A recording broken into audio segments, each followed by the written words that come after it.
Class 10th Nationalism in India. Topics to be covered: the First World War, Khilafat and non cooperation movement, different stands within the movement towards civil disobedience, sense of collective belonging, and conclusion. So, first of all, let's understand what is nationalism. So, nationalism is loyalty and devotion to to a nation.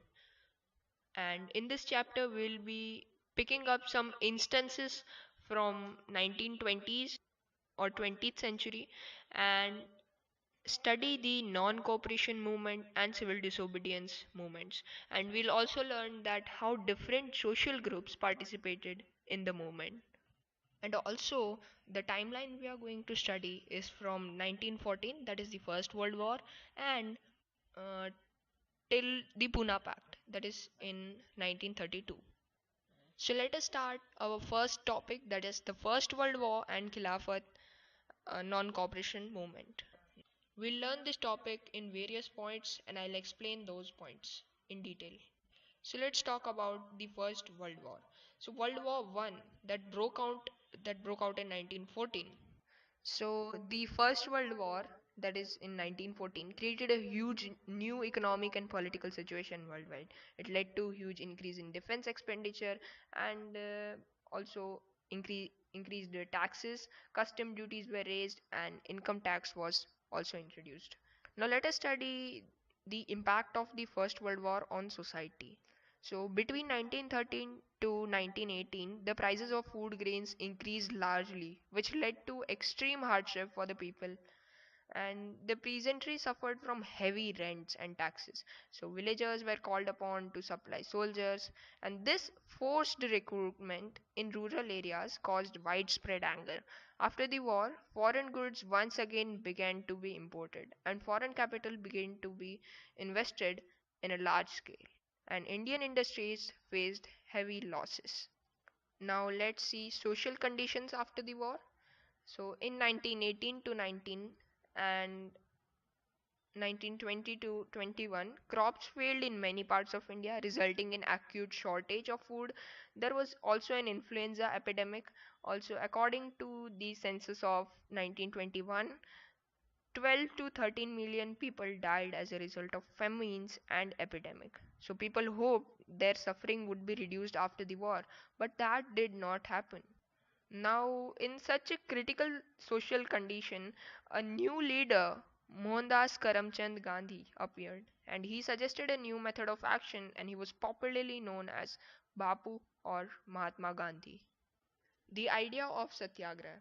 So, Mahatma Gandhi returned to India in January 1915. His heroic fight for the Indians in South Africa was well known, and his novel method of mass agitation, known as Satyagraha, has yielded good results. Now, what is Satyagraha? Satyagraha is an idea by which a fight for true cause or against injustice is fought without any violence. It was a passive resistance consisting of defiance of laws, non payment of taxes, boycott of government institutions, etc. It suggested that if the cause was true, if the struggle was against injustice, then the physical force was not necessary to find the oppressor. So, after his arrival in India, he organized several satyagrahas in India, of which three were the main satyagrahas, which are also included in your map location syllabus. So the first satyagraha was in Champaran. In 1916, Gandhiji traveled to Champaran, Bihar, in Bihar to inspire the peasants to struggle against the oppressive plantation system. Okay, and here indigo planters were oppressed to grow indigo and sell it at a price fixed by European owners. The second most important satyagraha in India was in Kheda, that is in Gujarat. In 1917, crops failed in Kheda district of Gujarat. People were suffering from shortage of food and plague epidemics. So they asked for relaxation or reduction in the land revenue, but the government refused to remit the land revenue. And Gandhiji supported the peasants and advised them not to pay revenue till their demand of its remission was not met. This movement was a success as government issued instructions that revenue should be recovered only from those peasants who could afford to pay. So Sardar Vallabhbhai Patel accompanied Gandhiji in this movement.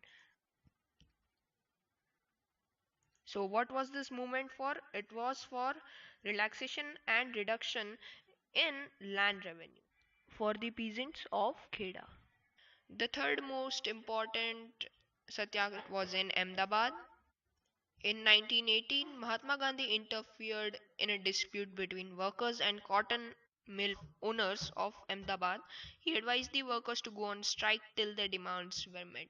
So it was basically a dispute between cotton mill workers and owners. So these were the three main satyagraha movements organized by Gandhiji. Thank you for watching.